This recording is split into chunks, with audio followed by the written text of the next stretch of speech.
Hey everyone, it's Justin here, America's Honest Tax Accountant from Number Crunch Nerds. So today's video is going to be the best, most comprehensive, most detailed video on the two Roth IRA 5-year clocks that you are going to find anywhere on YouTube, anywhere on the internet, anywhere in the world. Now that's a tall order to fulfill, but let's see if I can do it. By the way, I want to give a huge shout out to all the members of the Personal Tax Planning Template Program. I just hit 1 million views on YouTube, and it would not have been possible without each and every one of you. So thank you to all of you. It's a huge honor for me to share this tax planning journey with all of you. All right, so back to the topic of the day. Here are the puzzle pieces that we will be working with in today's video. Starting right here inside the Roth IRA, we're going to have 3 distinct buckets of money. Bucket number 1 is going to be contributions. In other words, this is your annual approximately $7,000 contribution from an outside source of funds. Bucket number 2 is going to be conversions. In other words, this is the principal that resulted from one or more Roth IRA conversions at some point in the past.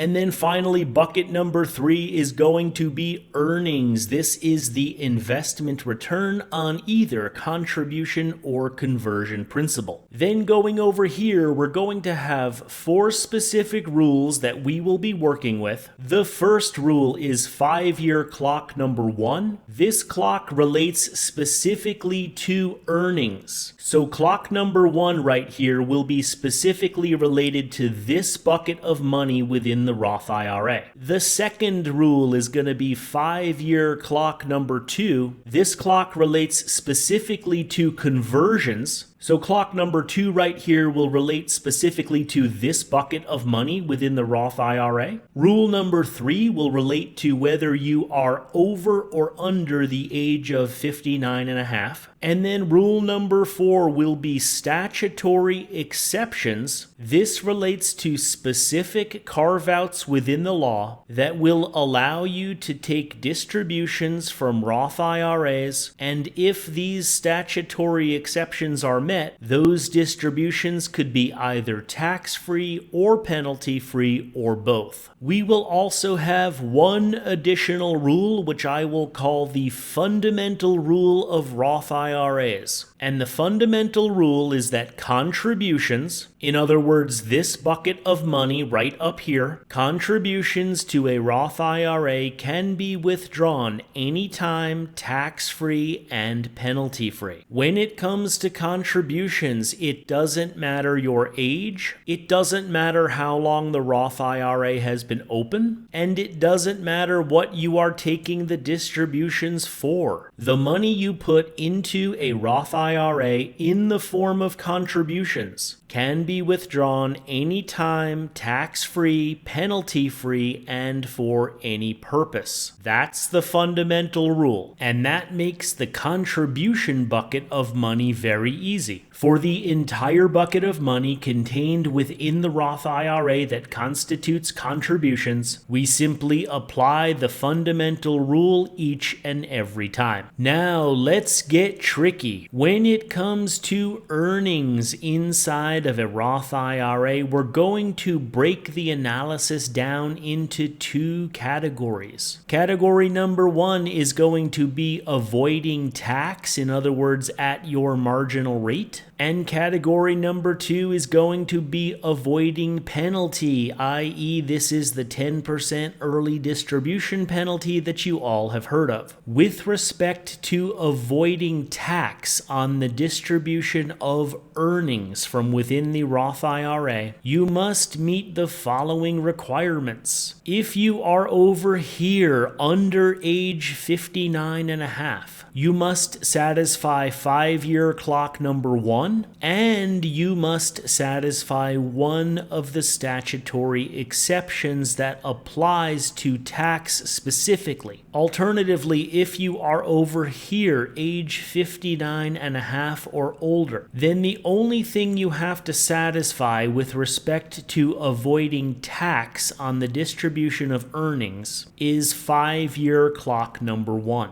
So what is 5-year clock number 1? Well, it's that you must have at least one Roth IRA open in your name for at least 5 years, and more specifically, it has to be open and funded with at least $1. It does not have to be the Roth IRA that you're actually taking a distribution from in any particular year. It just needs to be any Roth IRA that has been open in your name for 5 years and funded with at least $1 for that entire 5-year time period. So to summarize that, as long as you have had at least one Roth IRA open in your name and funded for 5 years, then you satisfy the first of the 5-year rules, or what we are calling 5-year clock number 1 in this video. Now, with respect to avoiding penalty, i.e. the 10% penalty on the distribution of earnings from a Roth IRA, you must meet the following requirements. If you are under age 59 and a half, you have to satisfy one of the statutory exceptions that is specific to avoiding penalty. And if you are over here age 59 and a half or older, then penalty on the distribution of earnings from within a Roth IRA is no longer applicable. So right here, note that 5-year clock number 1 is irrelevant to the issue of avoiding penalties, i.e. the 10% penalty. As you can see, nowhere within this decision tree right here on how you avoid penalty on the distribution of earnings from a Roth IRA do you see anything about 5-year clock number 1. 5-year clock number 1 is only relevant to the issue of taxes, i.e. taxes at your marginal rate. Going back up here for a moment to the decision tree that is specific to avoiding taxes on the distribution of earnings from a Roth IRA, this is where 5-year clock number 1 is relevant. Under 59 and a half, you have to satisfy 2 things. 5-year clock number 1 plus a statutory exception. Over 59 and a half, you only have to satisfy 5-year clock number 1.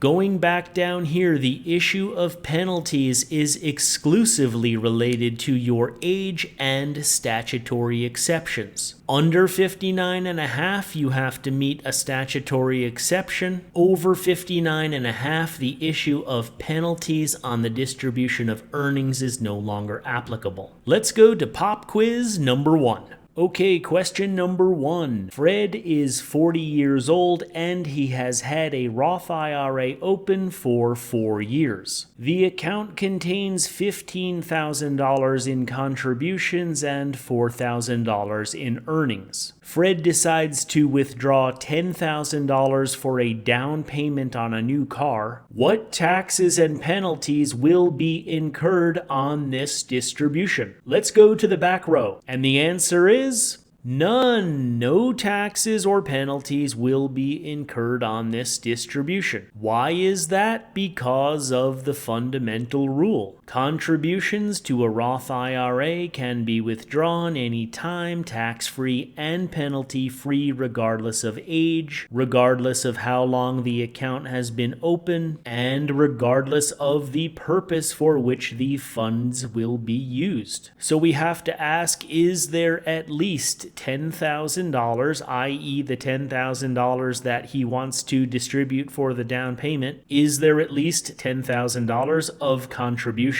sitting in the Roth IRA prior to this distribution? And the answer is yes, there is. As we saw right up here, there is $15,000 in contributions sitting in the account. Therefore, this $10,000 is a distribution of contribution basis, and there is no tax or penalty relevant to this situation. Okay, question number 2. Fred is 40 years old and has had a Roth IRA open for 4 years. The account contains $15,000 in contributions and $4,000 in earnings. So far, that information right there is the same as question 1. Fred decides to withdraw all $19,000 for a down payment on his first home. What taxes and penalties will be incurred on this distribution? Well, let's take a look at our 2 decision trees down here. Starting with the avoidance of tax on the distribution. Is Fred over the age of 59 and a half? And the answer is no. Therefore, the right side of this chart is irrelevant. So in order to see if we can avoid tax on the portion of the distribution that relates to earnings, we have to look on the left side of this chart and see if we satisfy both of these 2 conditions. First off, do we satisfy 5-year clock number 1? And the answer is no, we do not satisfy 5-year clock number 1, because 5-year clock number 1 requires us to have at least one Roth IRA open and funded for 5 years. According to the information in the fact pattern up here, Fred has only had a Roth IRA open for 4 years. Therefore, we do not satisfy 5-year clock number 1.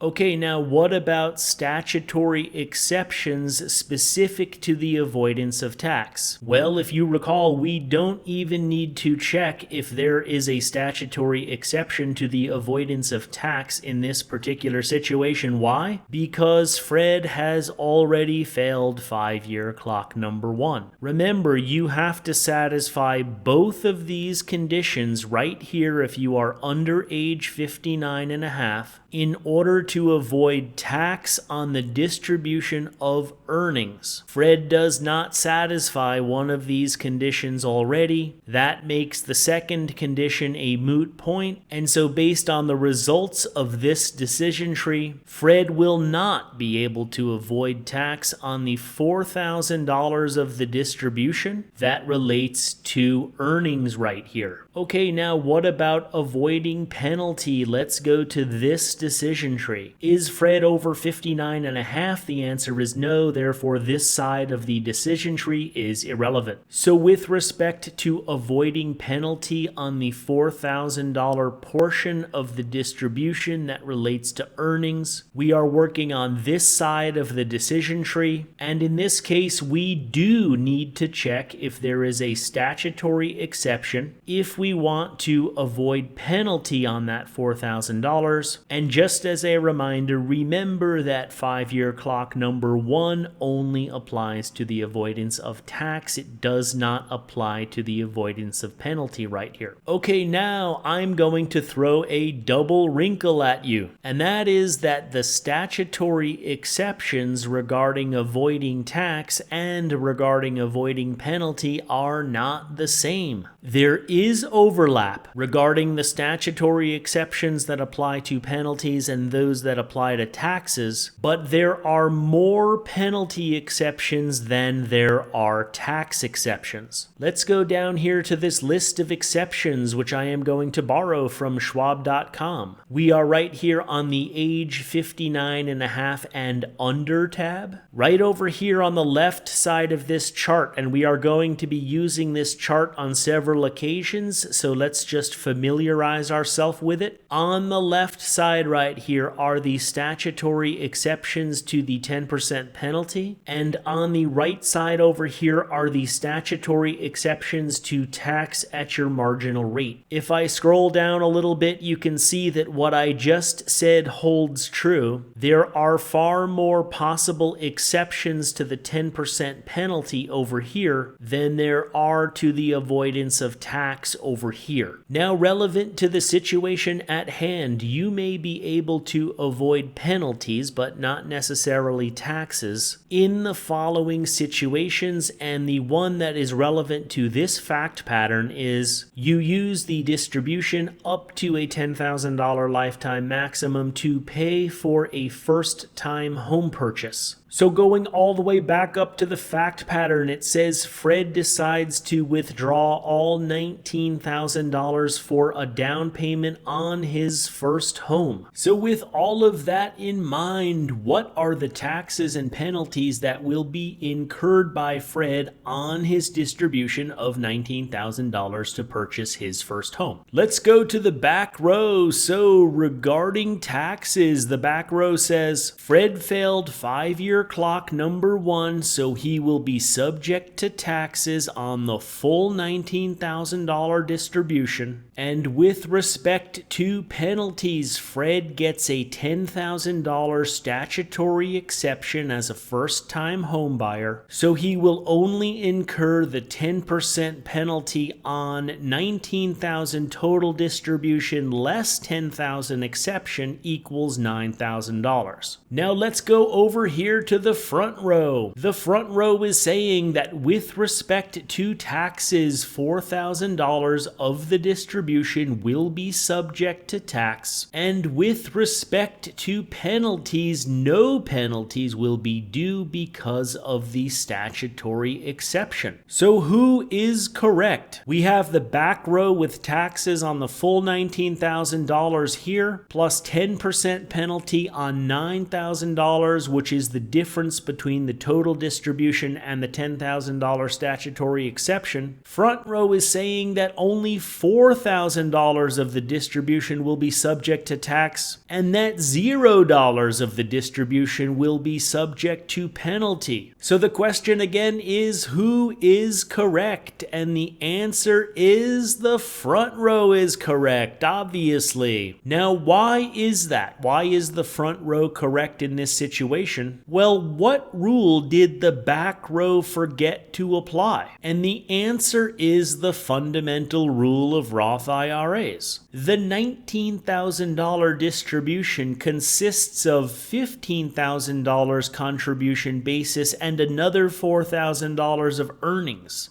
Only the earnings are relevant to this analysis. The $15,000 of contribution basis can be withdrawn anytime, tax-free, penalty-free, and for any purpose. So when we look at our decision-making charts below, we're only thinking about the $4,000 of earnings. So with respect to the $4,000 of earnings only, we do have a statutory exception to the 10% penalty because we are allowed to distribute up to $10,000 of earnings when under age 59 and a half without penalty if the money is used for a first-time home purchase. So we're allowed to distribute up to 10 and we're only dealing with 4. Therefore, because of this statutory exception right here to the penalty, the front row is correct. There will be no penalty on this $4,000 of earnings. However, as we said moments ago, since Fred failed 5-year clock number 1, the $4,000 of earnings will be subject to his marginal tax rate upon distribution. And so going back up here, the front row is correct. $4,000 of the distribution will be subject to tax, and no penalties will apply to that $4,000 due to the statutory exception for first-time homebuyer. But wait just a second. The back row is swooping in for a possible comeback. They're saying, look right here, it says your earnings will not be subject to taxes if you meet one of the following conditions. And one of those conditions is you use the distribution, again up to a $10,000 lifetime maximum, to pay for a first-time home purchase. So if this is one of the statutory exceptions to avoiding tax on the distribution of earnings, why is the front row correct that the $4,000 of earnings that is being distributed from the Roth IRA that will be used for the first-time home purchase, why is that amount being subject to tax when we have a statutory exception? And the answer is because the back row forgot to read the first part of this sentence. If you are under age 59 and a half and your Roth IRA has been open for 5 years, which is not the case in the current situation. Fred's Roth IRA has been open for only 4 years, and therefore 5-year clock number 1 is not satisfied. And so the takeaway is, even though we do have an applicable statutory exception to the tax in this particular situation, we already know that in this fact pattern that doesn't matter, because again, you have to satisfy both conditions in order to avoid tax on the distribution of earnings, and Fred has only satisfied one of these two conditions. Okay, now what if we change the fact pattern such that Fred had the Roth IRA open for 5 years instead of 4 when this distribution happened? Well, in that case, the result would be no taxes or penalties at all on the $19,000 distribution, because item A, Fred would satisfy 5-year clock number 1, and item B, Fred would have a statutory exception for both tax avoidance purposes as well as penalty avoidance purposes. So going right back up here to the tax specific decision tree, we satisfy 5-year clock number 1, we do have a statutory exception. There will be no tax on the $4,000 of earnings that is part of the distribution. Over here in the penalty decision tree, we have an applicable statutory exception, so no 10% penalty on the $4,000 of earnings that is part of the distribution. And of course, as we said before, the $15,000 that is contribution basis that is part of this distribution, that is already not subject to tax or penalty because of the fundamental rule. By the way, if you are new to my channel and interested in diving deeper into the world of tax planning than you will ever find by watching high-level summary videos on YouTube, my personal tax planning template and comprehensive video program is arguably the most in-depth, comprehensive, and complete individual income tax training program on the market in the United States today. And I don't make that statement lightly. Short of spending $200 to $400 an hour to sit with a CPA that took approximately 3 minutes to review your file before you walked in the door, there is nowhere else where you will find this level of tax planning training that is as thorough as it is accessible to ordinary folks. I have numerous CPAs and financial advisors enrolled in this program. Some of the very people you are sitting with for $400 per hour are utilizing my personal tax planning template to figure out the very recommendations and advice that they are giving to you. Take a look at some of these recent comments from everyday folks who are members of the program. Right here, your videos are so detailed and understandable. Thank you for helping us primarily old school retirees. Right over here, thanks again for your hard work and excellent education material. It is helping me to no end figuring out our future retirement taxes, Roth conversion, and trying different distribution strategies in retirement.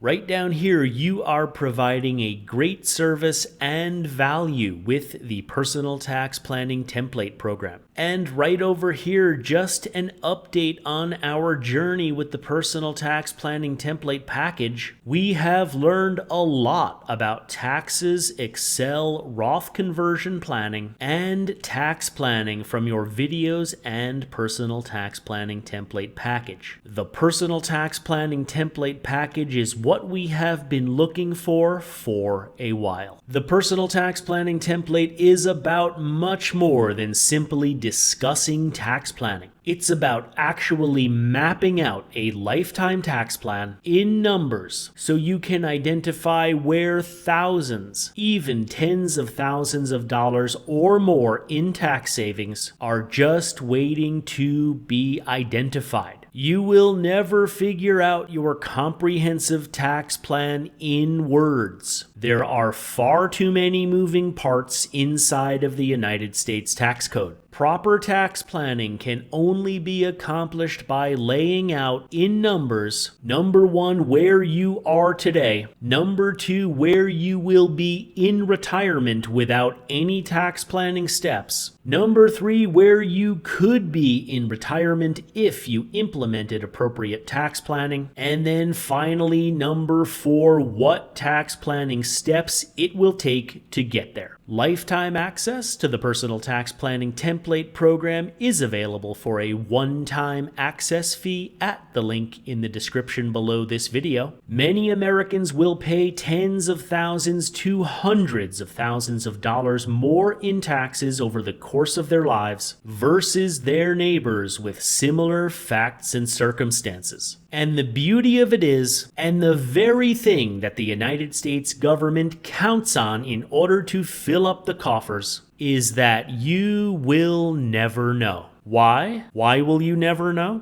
Because unless you're a tax professional like me, you don't get to see everybody else's tax return. You only get to see your own, and you will never know how much more you're paying versus everybody else because you weren't willing to take the time to sit down, lay out your numbers following a comprehensive tax roadmap, and figure it out. Hop into the Personal Tax Planning program today at the link in the description below this video and join the thousands of folks who have already said enough is enough to not understanding how to minimize one of the largest financial burdens that your family will ever face during its lifetime. All right, let's hop into 5-year clock number 2. Now, by the way, this is a good time to note that you will commonly hear 3 different descriptions related to the 5-year clocks for Roth IRAs, which are as follows. You will hear them referred to as the 5-year rules. You may hear them referred to as the 5-year clocks, and you may also hear them referred to as the 5-year taint. All of these phrases above mean the same thing. However, note that usually the 5-year taint is specifically reserved for the clock related to conversion basis, which is the bucket of money inside of Roth IRAs that gets there through Roth conversions. And in this video, the clock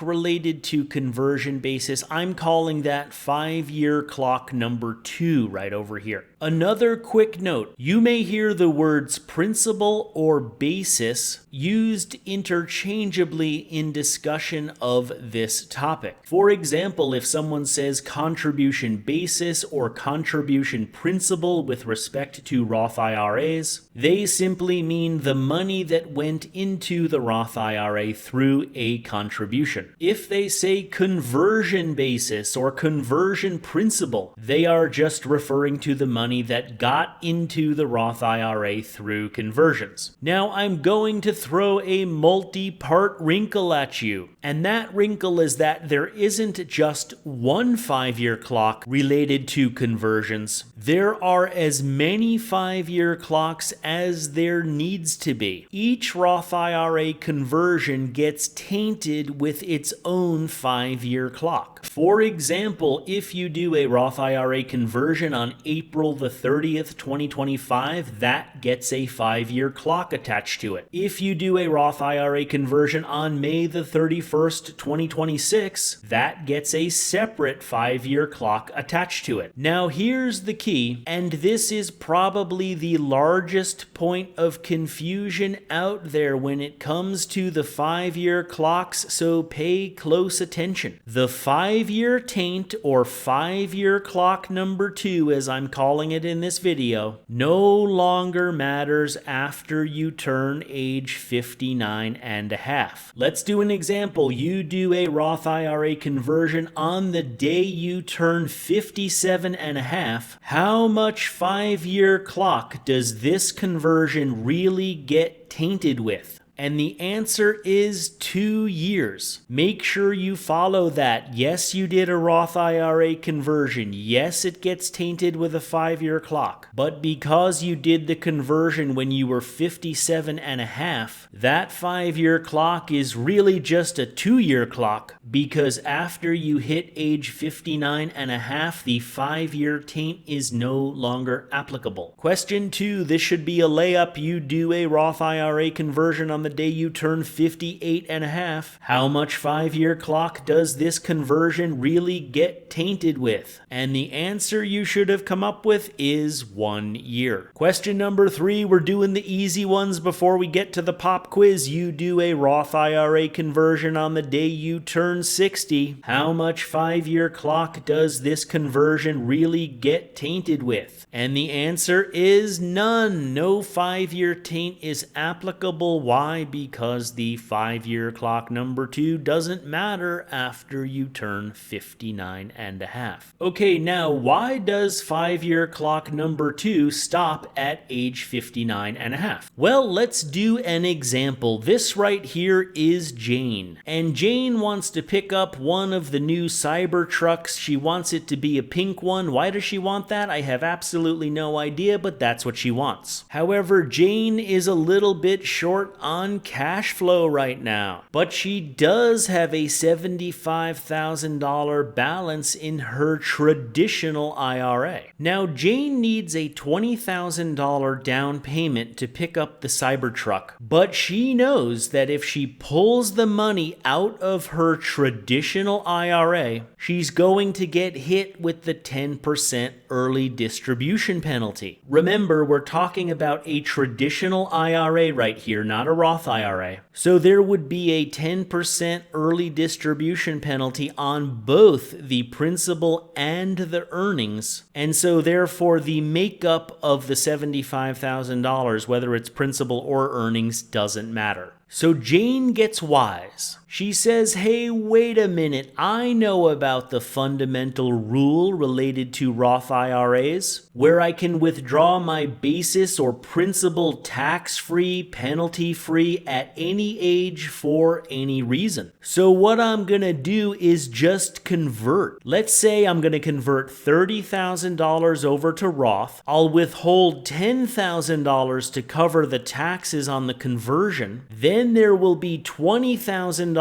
in the Roth as basis or principal, which I can then just withdraw penalty free, thus avoiding the 10% early distribution penalty altogether. Wow, look at the big brain on Jane. However, unfortunately for her, IRS, don't play that. If the IRS was to allow that, then basically Jane or any other taxpayer would have found a loophole to skirt the law. IRS don't like when you skirt the law. And that's why there's a distinction between contribution principal or basis versus conversion principal or basis. By the way, I don't care if you call it principal or basis, but I do care if you call it contribution or conversion, because that matters if you're under 59 and a half. And that is why under age 59 and a half, each conversion is tainted with a 5-year clock in order to prevent the exact kind of skirting the law strategy that Jane just tried to implement above. Now, with that in mind, it should make sense why 5-year clock number 2 no longer matters after age 59 and a half. And it's because if you can withdraw money from your traditional IRA without penalty anyway, once you're 59 and a half, which you can, then the 5-year taint on conversions at that point wouldn't be preventing anything. The 5-year taint on conversions is designed to prevent people under the age of 59 and a half from getting money out of the traditional IRA in a roundabout way through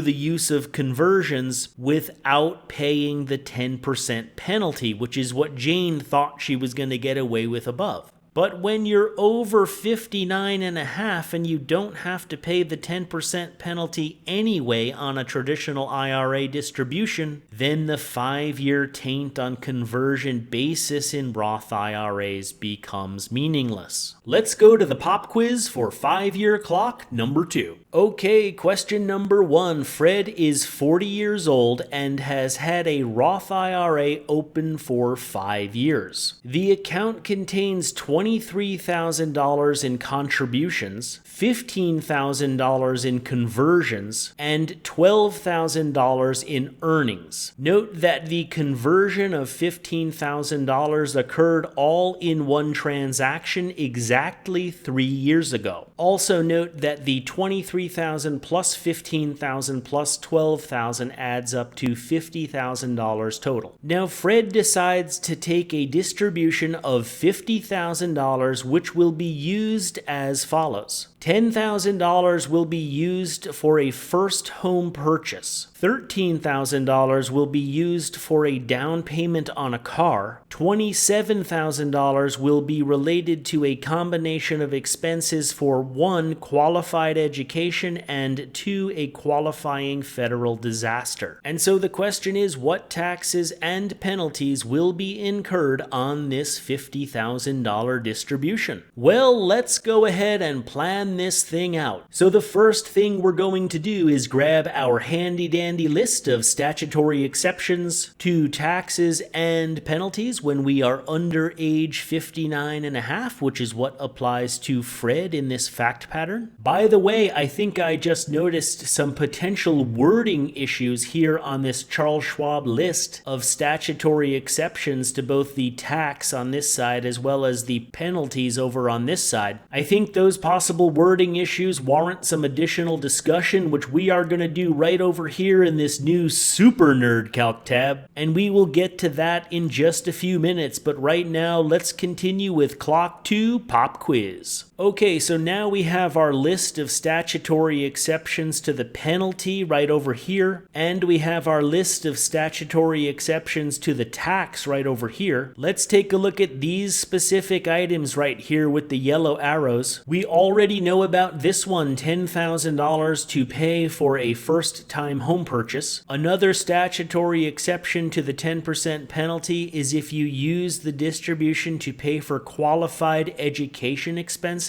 And then another statutory exception to the penalty, which will apply in this example, is if the distribution is made in connection with a federally qualified disaster. And then over here on the tax side of the statutory exceptions, we saw this one already, $10,000 related to the first-time home purchase. And so if we go right down here to the summary of what the distributions are going to be used for, the $10,000 that will be used for the first-time home purchase, we have a statutory exception for both tax and penalties on that one. The $13,000 that will be used for the down payment on a new car, there is no statutory exception for anything related to that one. And then the $27,000 that will be related to a combination of expenses for number 1, qualifying education, and number 2, qualifying federal disaster. We can see in the above list right here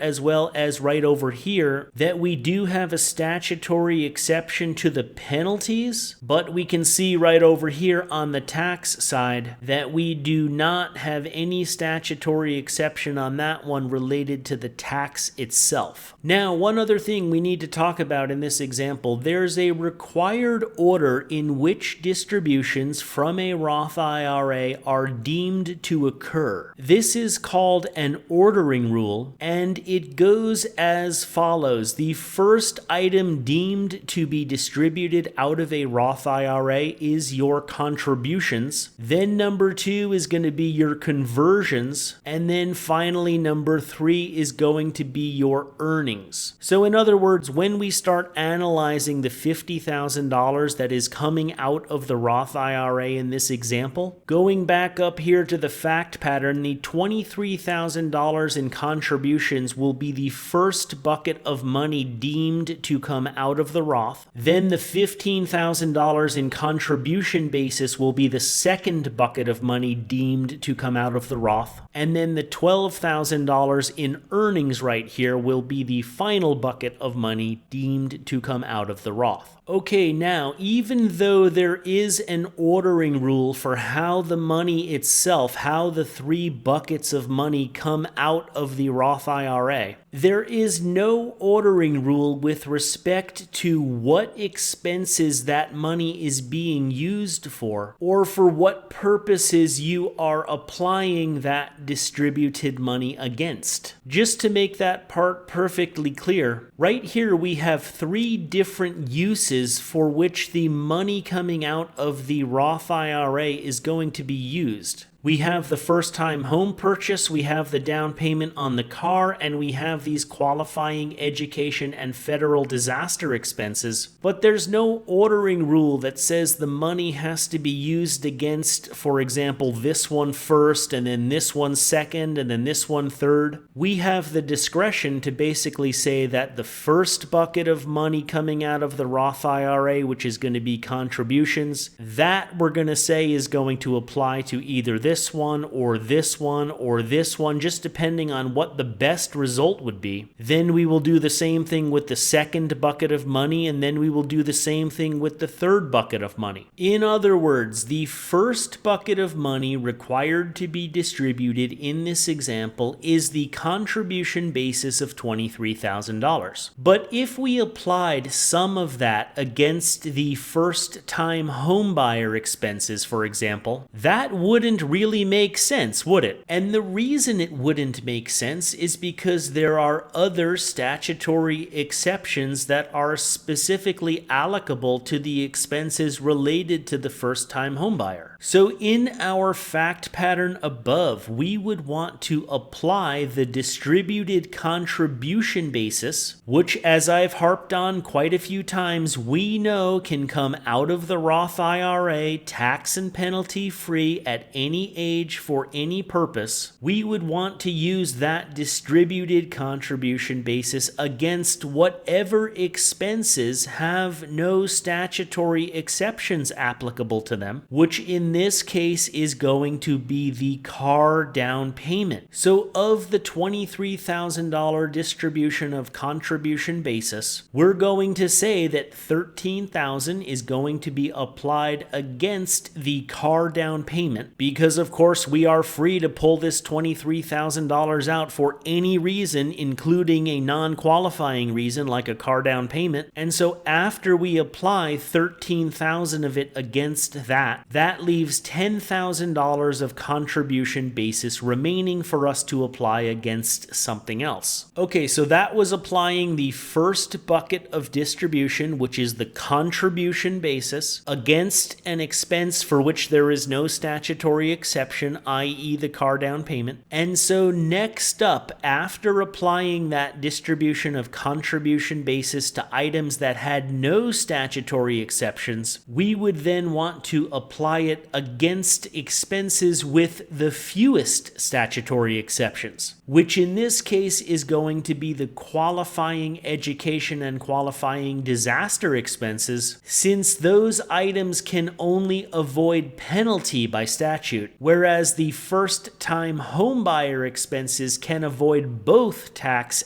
and penalty by statute. So just said slightly differently, these qualifying education and disaster expenses have fewer statutory exceptions. In other words, you can only avoid penalty by statute. And therefore, we want to apply the remainder of our distributed contribution basis to that, instead of applying it to the first-time homebuyer, which has more exceptions available by statute. So with all of that in mind, we're going to apply that remaining remaining $10,000 of contribution basis against the $27,000 of qualified education and disaster expenses, leaving $17,000 remaining in that qualifying education and disaster expense bucket. Okay, in other words, there's $17,000 here for which we still have to find a distribution to go against that. Now, also, we want to note that at this point, we have exhausted our contribution basis. Just as a reminder, we had $23,000 of contributions to start, $13,000 went against the car down payment, $10,000 went against the qualifying education and disaster expenses, so that bucket of $23,000 contribution basis is now gone. Okay, the next item that will be deemed distributed from the Roth IRA is going to be our conversion basis. We have $15,000 available in conversion basis, and what do we have left to apply that against? Well, the first item is the $10,000 in the first-time home buyer bucket, which we have done nothing with so far, plus we have another $17,000 remaining in the education and disaster expenses bucket. So which bucket should we apply the $15,000 to first? Let's get an answer from the front row. And the front row says, in this case, it isn't going to matter. Oh, really? Well, why is that, front row? And the front row says it's because the Roth conversion happened exactly 3 years ago, and so the 5-year taint still applies, and thus the $15,000 distribution of conversion basis will all be subject to the 10% penalty. Survey says,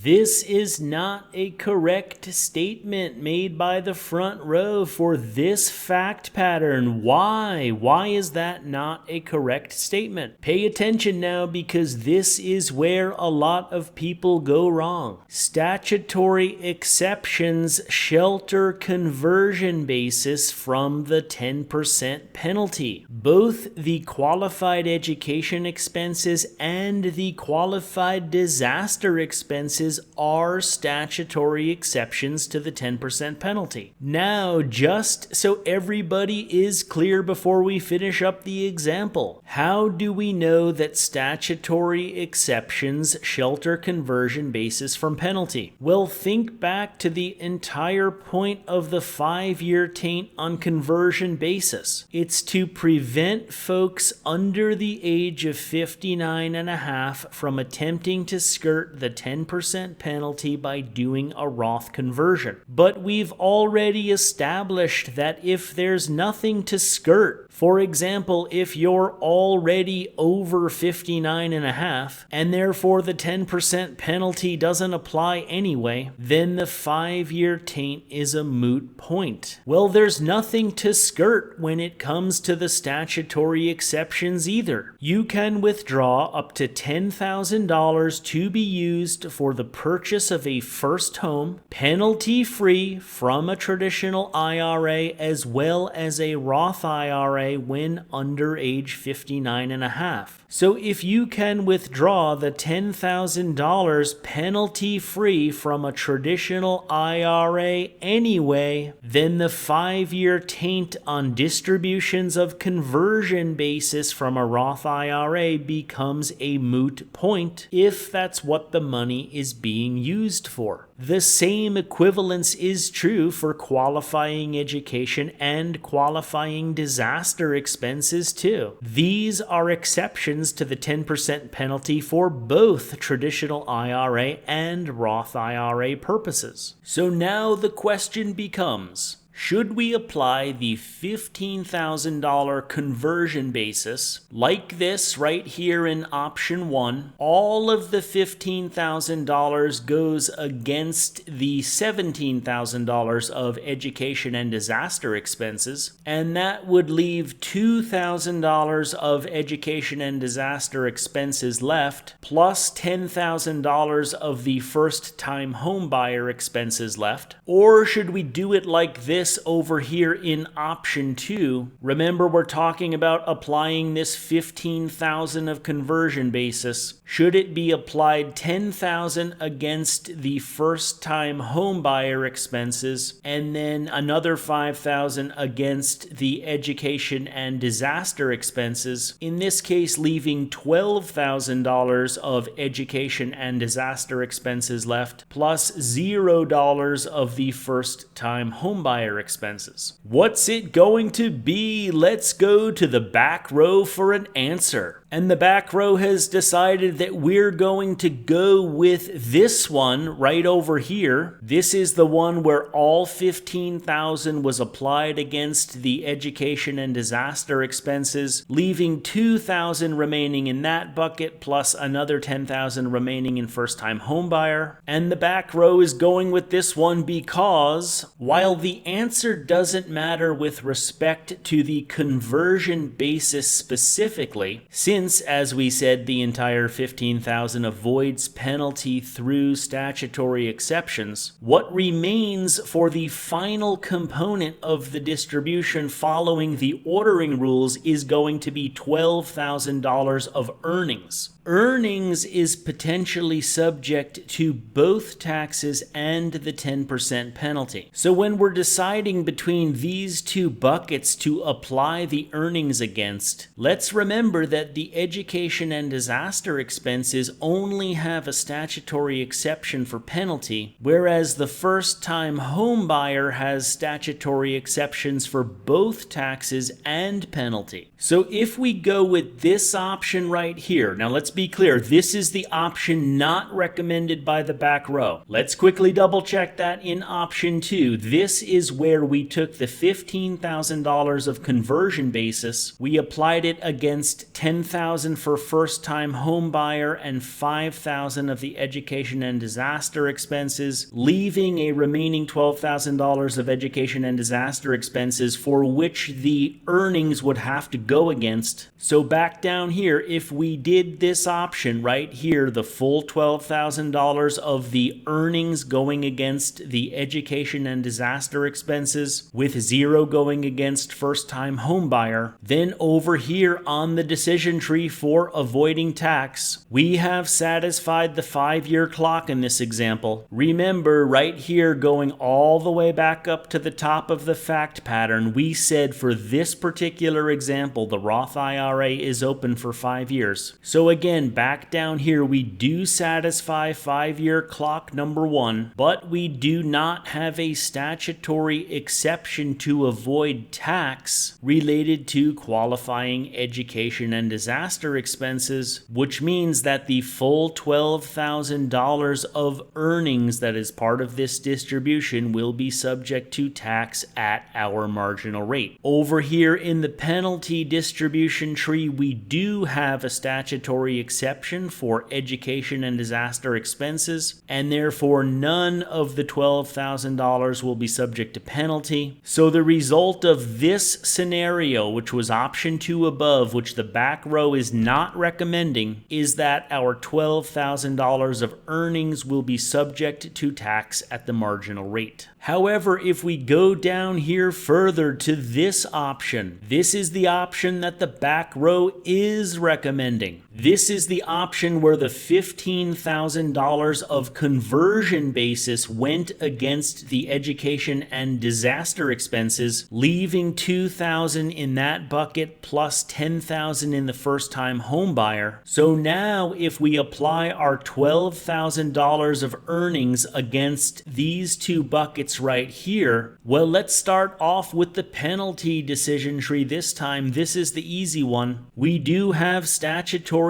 exceptions to penalty for both the education and disaster expenses as well as first-time home buyer. Therefore, there will be no penalty on that $12,000 of earnings that was part of the distribution. So that portion of the analysis regarding the penalty, that is the same under both option 1 and option 2. But over here in the tax decision tree, we do meet 5-year clock number 1. We already said that. But now now, what is going on right here with the statutory exceptions? Well, we do have a statutory exception to tax for up to $10,000 used for a first-time home purchase, but we don't have a statutory exception related to the education and disaster expenses. So the result will be that the $2,000 of earnings that went against the education and disaster expenses, that part will be subject to tax at the marginal rate, but the $10,000 of the earnings that went against first-time home buyer will avoid tax completely. So it does matter. Back up here in the previous example, $12,000, the total amount of earnings was subject to tax at the marginal rate based on the fact that we said it went against only the education and disaster expenses. But down here, only $2,000 of the earnings that was distributed is subject to tax at the marginal rate because only $2,000 of it is going against the education and disaster expenses. $10,000 of it avoids tax completely due to first-time homebuyer.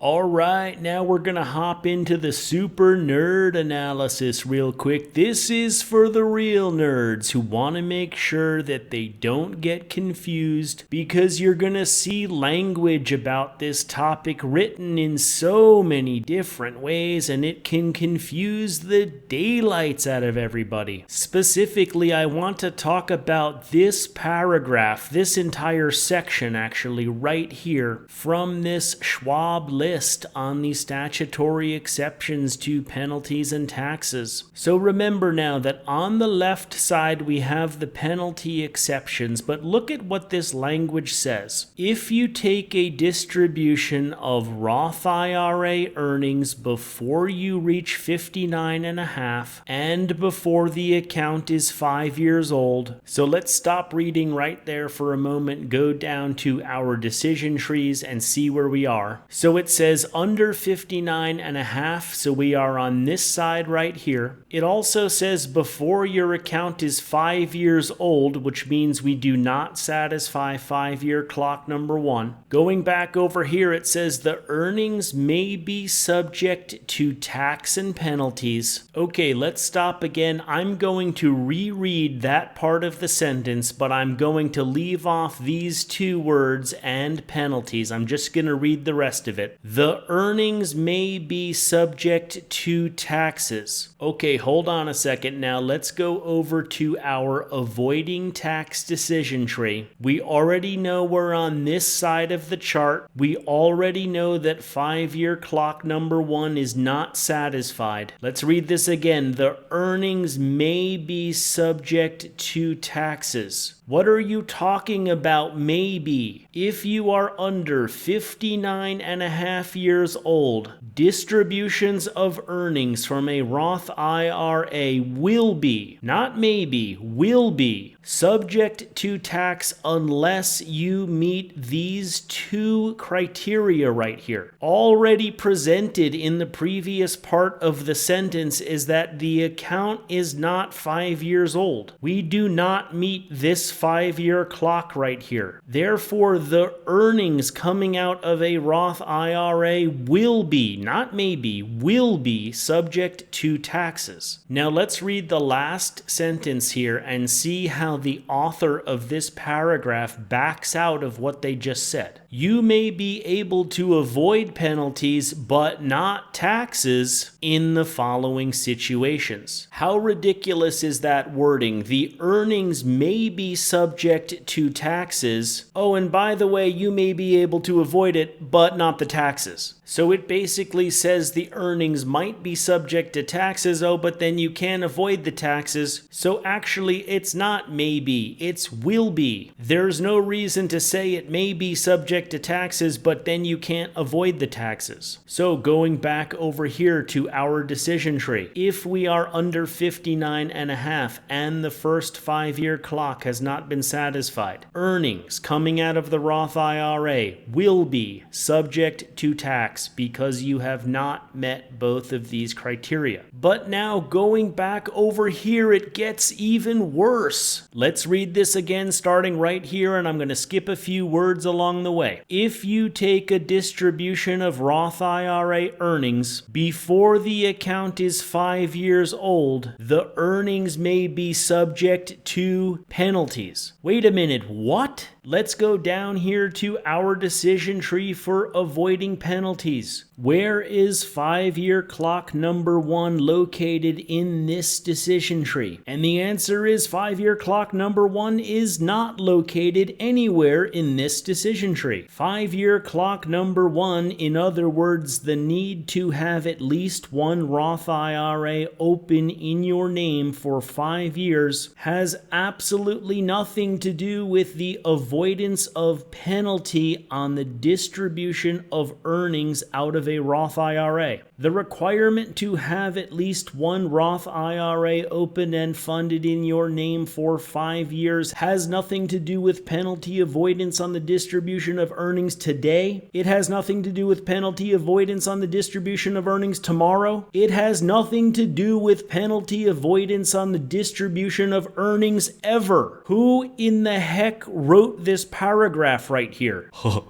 That's what I thought. Back row right there. A C student wrote this right here, guaranteed. The way this paragraph should read is, if you take a distribution of Roth earnings before you reach age 59 and a half, the earnings may be subject to penalties. You may be able to avoid penalties in the following situations. Because after all, these here are the exceptions to penalties. These are not the exceptions to taxes. Why would taxes even be mentioned in this paragraph at all? In fact, I'm crossing off this statement up here completely because it says you've had less than 5 years. This is the penalty avoidance list. 5-year clock number 1 has absolutely nothing to do with the avoidance of penalties on the distribution of earnings from a Roth IRA.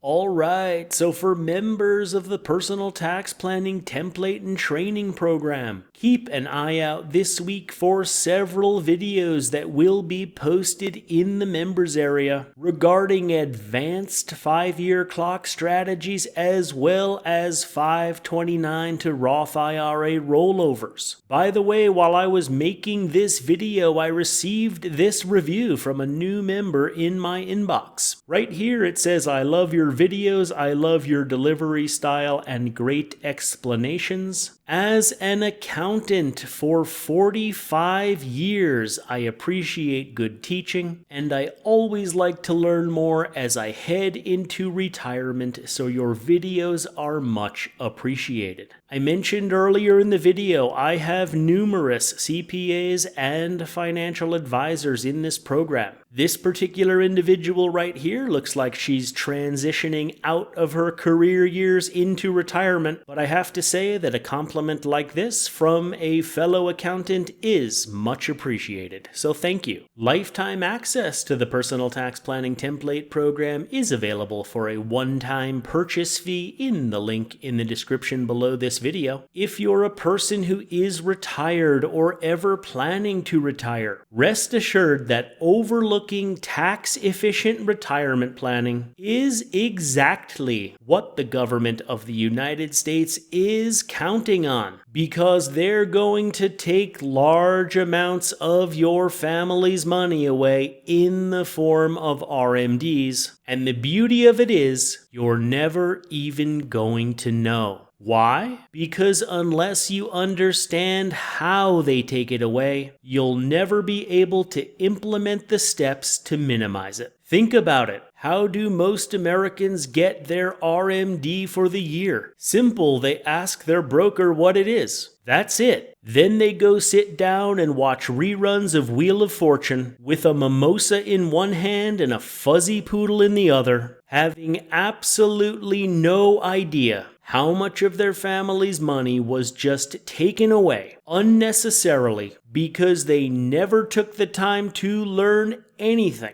about simple income tax planning. Join the Personal Tax Planning Template program today at the link in the description below this video, and you will gain access to the most comprehensive, most accessible, and most enjoyable tax training programs on the market in the United States today. I look forward to seeing you inside the course.